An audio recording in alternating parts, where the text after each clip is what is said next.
E daí a gente está falando da questão da carne, né, da produção de carne no Brasil, que está se deslocando cada vez mais para a Amazônia. Ah, é?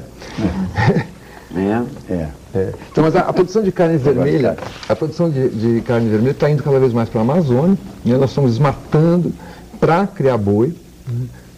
Isso é um dos fatores mais importantes de desmatamento hoje na Amazônia. Por causa da soja? Não, a soja tem alguma relevância, mas o boi está indo muito mais fundo.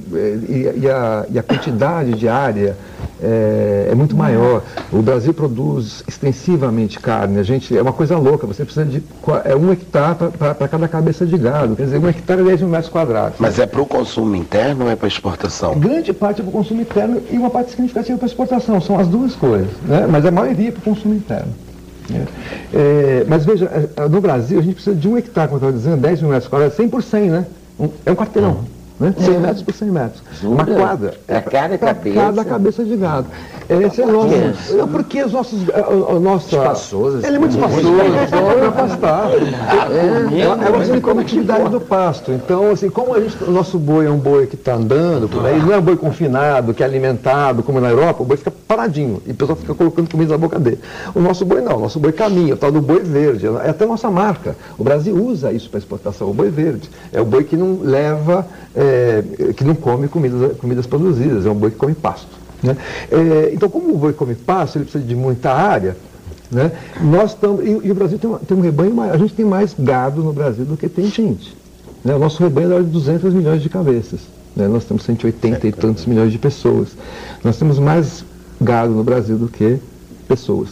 Então você imagina, 1 hectare para cada cabeça, o quanto a gente precisa. Né? É uma loucura. Nós temos uma área usada para o gado muito maior do que a área para a produção de alimentos vegetais e outros alimentos. Então, e isso está se deslocando para a Amazônia. Com tanta gente passando fome, como é tão esquisito isso. A gente tem assim, a área de produção de alimento vegetal, assim, de grãos e cana-de-açúcar e tudo que você pode imaginar, é da ordem de 20 milhões de hectares. E a área de pasto no Brasil é da ordem de 70 milhões de hectares. É bem mais. A gente usa muito mais. E a água? O consumo dos grãos toma mais água? Pois é. Mas a questão é que... Mas deixa eu terminar essa história do boi da Amazônia. Quer dizer, então, como essa pecuária está indo muito para a Amazônia, está desmatando muito para colocar o boi. O desmatamento significa, além de a gente perder espécie, perder a beleza natural, perder, né, uma série de coisas, a gente também emite gases de efeito estufa para a atmosfera. O Brasil hoje já é aí o 4º, 5º maior emissor de gases de efeito estufa no mundo, né, por conta do desmatamento da Amazônia. Então, o que a gente estava sugerindo para o consumidor aqui nessa campanha, no website Mude o Clima para Não Mudar o Consumo, é escrever para o supermercado e pedir para o seu fornecedor, para o supermercado, que diga, que procure me dizer se aquela carne vem da Amazônia ou não. Ou seja, o que a gente está pedindo é uma espécie de um mecanismo de rastreamento, tá certo? De tal maneira que você controle, que o consumidor saiba, olha, pelo menos eu estou consumindo uma carne que não desmatou a Amazônia. Quer dizer, esse para aqueles que comem carne. Segunda vez que você fala o nome da campanha errado, você diz assim, mude o clima para não mudar o consumo. Mude o consumo para não mudar o clima. Eu peço perdão e agradeço. Muito interessante. E você acha que o supermercado vai responder com sinceridade? Eu acho que sim.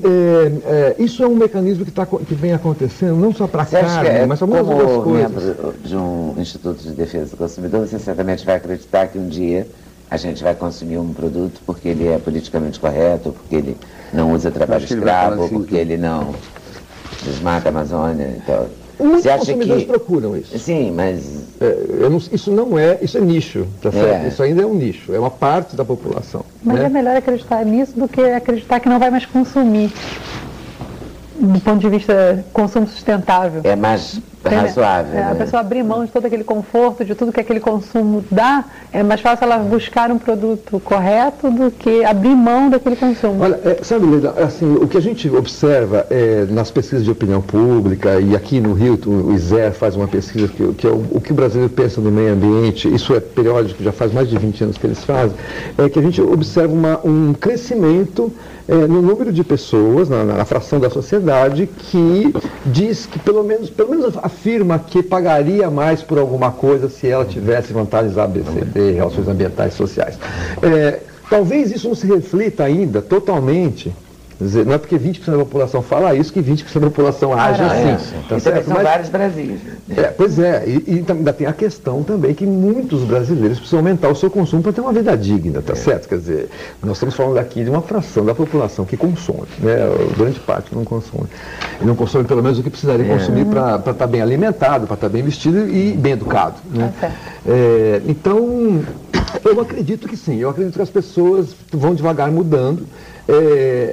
A gente observa, o que a gente pode medir é isso, né? A declaração, as pessoas estão declarando cada vez mais que pensam assim, que buscam alguma coisa mais. Mas eu acho que faz sentido.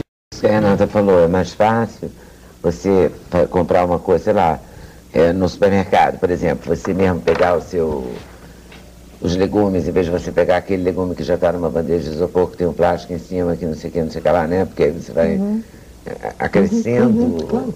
Né? Carga ambiental, assim, né? Aí a sua bandejinha, assim, sei lá, de cenoura, para usar uma coisa que o jogo deve consumir. Eu tenho uma alimentação que não é nada chata, é muito gostosa, porque eu tenho uma empregada que há 21 anos, a Mini, e ela cozinha muito. Então eu paguei um curso de alimentação para ela, e ela se especializou de uma maneira, porque ela é mineira. Então, agora tem coisas que eu não como realmente, que eu nunca... Talentosíssimo. Então, eu me sinto uma falta de... Sim, mas eu precisava de usar um exemplo. Um exemplo, sim. É verdade, se você olhar, né, você leva uma couve, já que falou em mineiro. Daí vem a couve cortadinha, dentro do isopor que tem um plástico em cima, que você bota no outro, você coloca plástico. Pois é. E você vai, né, no final você tem um lixo. Impressionante. Não, há uns 2 ou 3 anos atrás, eu fiz uma matéria com uma revista que foi muito interessante. A gente foi no mesmo supermercado com a mesma lista de compras. Né? Tinha uma lista de compras, pequena. Né? Fomos num supermercado e fizemos 2 vezes a mesma compra. No mesmo supermercado. Né? Na mesma loja, no mesmo momento. Então, assim, uma bandeja X de tomate. A gente pegava, uma das compras é tomate a granel. A outra compra o tomate na bandejinha. Aí tinha lá... Comfort não é, como é que chama? Amaciante. E daí a gente foi ver, a partir dos amaciantes, tinha um amaciante para ser diluído e um amaciante já diluído. A diferença nas embalagens era gigantesca. E assim foi, né? A manteiga, eu comprei manteiga. Então tinha aquela manteiga que já vem com embalagem plástica que você pode usar, continuar usando um tempo, e aquela outra que vem num papel que você coloca na sua manteigueira em casa. E assim por diante. Fizemos a opção mais carregada em termos de embalagem por um lado e a opção menos carregada na outra compra. A compra menos carregada em embalagem saiu mais barato. Foi a primeira observação, do que a outra, que era mais embalada, que era mais cara. Essa foi a primeira observação que a gente fez ali na boca do caixa. Todo mundo e chegando em casa, fomos para a minha casa, desembalamos as 2 compras, fizemos assim. Essa aqui foi com as embalagens, colocando as embalagens atrás. Essa aqui mais a granel e o pouco de coisa que era. A diferença, para mim, que penso isso toda hora, era absurda. Era totalmente absurdo. Né? A uma era uma pilha assim, a outra tinha alguns saquinhos. Quer dizer, você pode, é possível fazer diferença. É possível. É simples. E é simples, de certa maneira é simples. Mas é diferente. De certa maneira é simples. Não é nada complexo. Em algumas coisas. Só para dar um outro exemplo que tem a ver com isso daqui, por exemplo, nós assim, modernos, temos em casa vários equipamentos eletrônicos que têm aquela luzinha de stand-by. Vários. Né? Eu contei na minha casa, quando eu faço esse cálculo aqui, na minha casa é 18. Eu sei quando não tem 18, eu falei, não é possível, mas tinha. Né? É o carregador do celular, é isso, aquilo.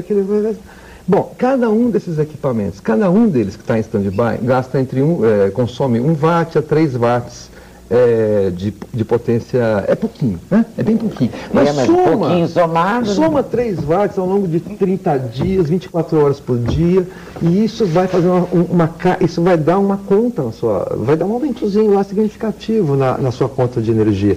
E isso significa emissão lá atrás para gerar energia, emissão de gases de efeito de estufa lá atrás para gerar energia. Quer dizer, então, essa é uma outra coisa. Né, que você pode desligar esses equipamentos quando você não está em casa ou quando você viaja.